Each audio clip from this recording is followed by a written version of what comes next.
Quiero leerte una parte de la escritura que ha estado haciendo ah, o ha causado una revolución en mi corazón.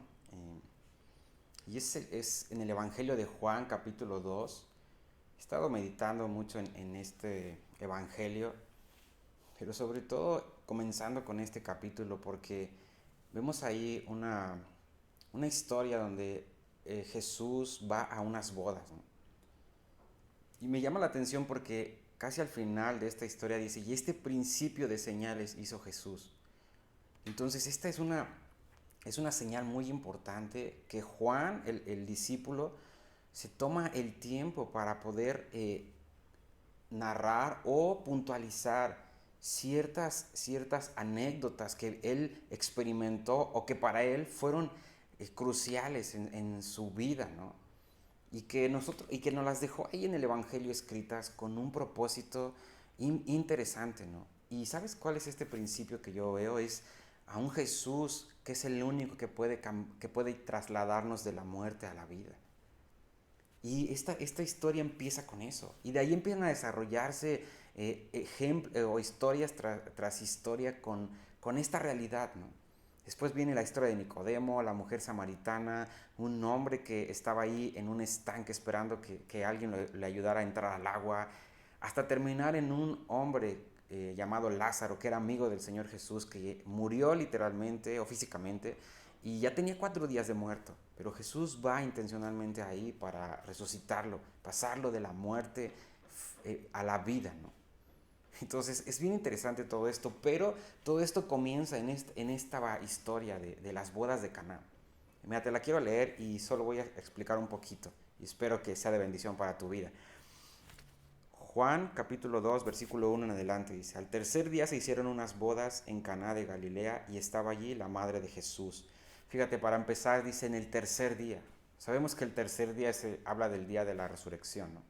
Entonces, no fue al segundo día, no fue al primer día, fue al tercer día. Esto ya es importante que lo consideremos. Te digo que hay muchas cosas importantes en esta historia, ¿no? Dice, y fueron también invitados a las bodas Jesús y sus discípulos. Y faltando el vino, la madre de Jesús le dijo, no tienen vino. Jesús dijo, ¿qué tienes conmigo, mujer? Aún no ha venido mi hora. Su madre dijo a los que servían, haced todo lo que él os dijere.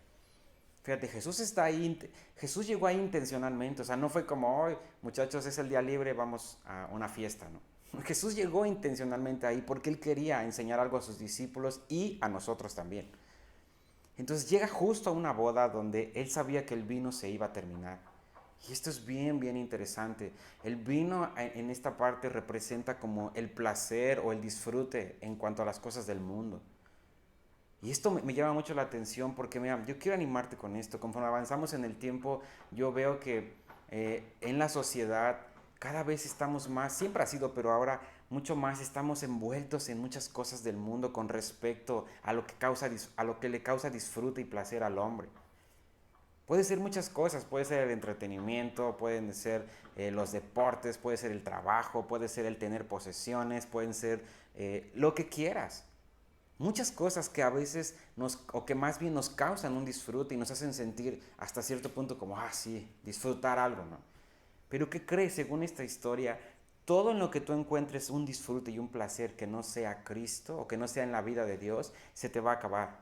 Tiene una caducidad y pronto se va a terminar. Y aquí Jesús está enseñando eso, que todo lo que en el mundo natural puede producir un disfrute en la vida del hombre se va a acabar tarde o temprano. Pero lo que Jesús hace después es lo que debe de tener importancia para ti y para mí. Fíjate, dice el versículo 6 en adelante. Y estaban allí 6 tinajas de piedra para agua conforme al rito de la purificación de los judíos, en cada una de las cuales cabían 2 o 3 cántaros. Y Jesús les dijo, llenad estas tinajas de agua, y las llenaron hasta arriba. Entonces, fíjate, esta parte es importante también. Dice ahí que había 6 tinajas. Según Génesis capítulo 2, cuando comienza todo esto, en el sexto día fue cuando Dios creó al hombre, ¿estás de acuerdo? Entonces, el que sean 6 tinajas significa que ahí estaba representada la vida del hombre. El hombre estaba ahí representado por las 6 tinajas vacías. Eso está muy interesante porque el hombre sin Dios está vacío. Aunque de repente, aunque hay momentos donde encuentras disfrute y deleite en cosas, pero al final vas a seguir estando vacío. Se te acaba eso y te sientes vacío. Y buscas otra cosa porque así es nuestro corazón, tiende hacia eso, o es nuestra naturaleza caída. Y después se te acaba eso y otra vez estás vacío. Y así vas a encontrar una y otra vez o cosas que te llenan por un momento, pero al final tienen caducidad. Acuérdate, es perecedero. Y Jesús por eso dice, ok, traigan esas 6 tinajas, que estaba ahí mostrando cómo la vida del hombre está vacía. Y después pone agua ahí, que aún el agua, yo creo esto que tiene que ver con lo que pasó también en Génesis, ¿no? Las aguas que cubrían la tierra, que son las aguas de muerte.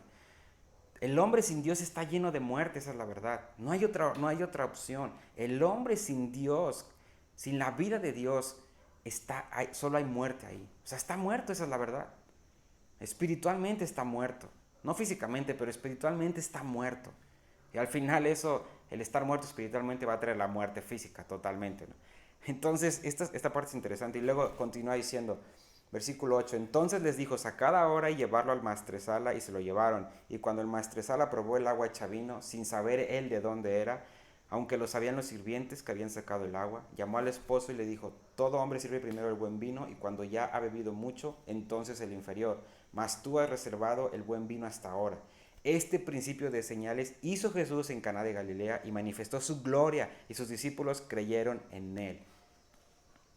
¿Te das cuenta cómo? Me impresiona cómo termina esto. Dice, este principio de señales hizo Jesús en Caná de Galilea y manifestó su gloria. Esto fue la manifestación de la gloria de Dios. Esto está muy tremendo. Fíjate, cuando Jesús, o más bien cuando Dios en Génesis 1 empieza a hacer una separación y saca a la tierra del juicio en el que se encontraba, ahí mostró su gloria, ¿no? Ahí estuvo la gloria.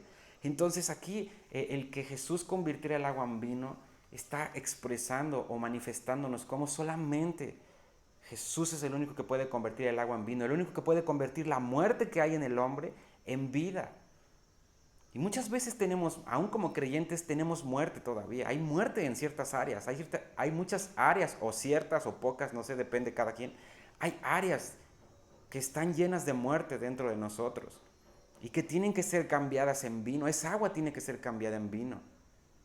Entonces necesitamos que Cristo venga y cambie el agua en vino en nuestra vida, para que solo la vida de Dios esté ahí y entonces tengamos un disfrute pleno. Nos sintamos plenos en Dios, felices, completos, satisfechos. Y entonces, ¿qué crees? No vas a buscar ser satisfecho en ninguna de las cosas de afuera. ¿Por qué? Porque vas a sentirte pleno y satisfecho. Eso me llama mucho la atención. Escuché apenas un ejemplo que alguien daba de esto, ¿no? Como una persona estaba compartiéndole a alguien y esta persona le decía, oye, pero a mí me encanta ir a las fiestas, ¿no? Me encanta hacer esto. Entonces tú me estás diciendo que yo crea en Jesús, pero yo no puedo dejar esto porque es algo que me gusta, ¿no? Y esta persona que le estaba compartiendo le contó una historia, le dijo, mira, tú tienes un hijo, ¿no? Sí, sí tengo 2 hijos, le dijo a la persona que le estaba compartiendo. Dice, ok, piensa en esto, que tu hijo más chico toma un cuchillo en sus manos y quiere hacerse daño. ¿Cómo tú se lo quitarías sin hacer que él se haga daño, ¿no? Y esta mujer empezó a pensar, era una mujer a la que le estaba compartiendo, y dijo, pues yo lo conozco y yo sé que le encantan los dulces, entonces yo pondría dulces alrededor de él y yo sé que para que él pueda tomar los dulces va a tener que soltar el cuchillo. Y entonces le dijo, ok, entonces ¿entiendes ahora lo que te estoy diciendo? O tú misma respóndete tu pregunta, ¿no? Y la mujer se quedó así como callada por un momento. Dijo, ya entendí, ¿no? Entonces, no sé si fue claro, pero lo que está diciendo ahí es que para que tú, tomando esta historia, para que tú sueltes la muerte, tienes que tomar la vida, ¿no? O al revés, perdón, para que tú puedas tomar la vida o obtener la vida, que tu agua sea convertida en vino, entonces tienes que desechar las tinieblas. Y eso solamente Jesús lo puede hacer. Jesús tiene que venir a nuestra vida como esta luz, entonces viene como la luz a nuestra vida y entonces las tinieblas son disipadas o la muerte es quitada, ¿no? La vida tiene que llenar completamente todo nuestro ser. Tenemos que ser llenos completamente de la vida de Dios, y entre más nos llenamos de la vida de Dios, entonces la muerte es quitada totalmente de nuestra vida. Entonces esto me sorprende mucho. Yo quiero animarte a que si tú crees que hay áreas en tu vida que todavía hay muerte ahí, pídele a Cristo que venga y convierta esa agua en vino, porque Él es el único que lo puede hacer. Él es el que convirtió el agua en vino, y Él es el que puede mostrar su gloria en tu vida cuando lleva a cabo este hecho de cambiar la muerte en vida. Que Dios te bendiga.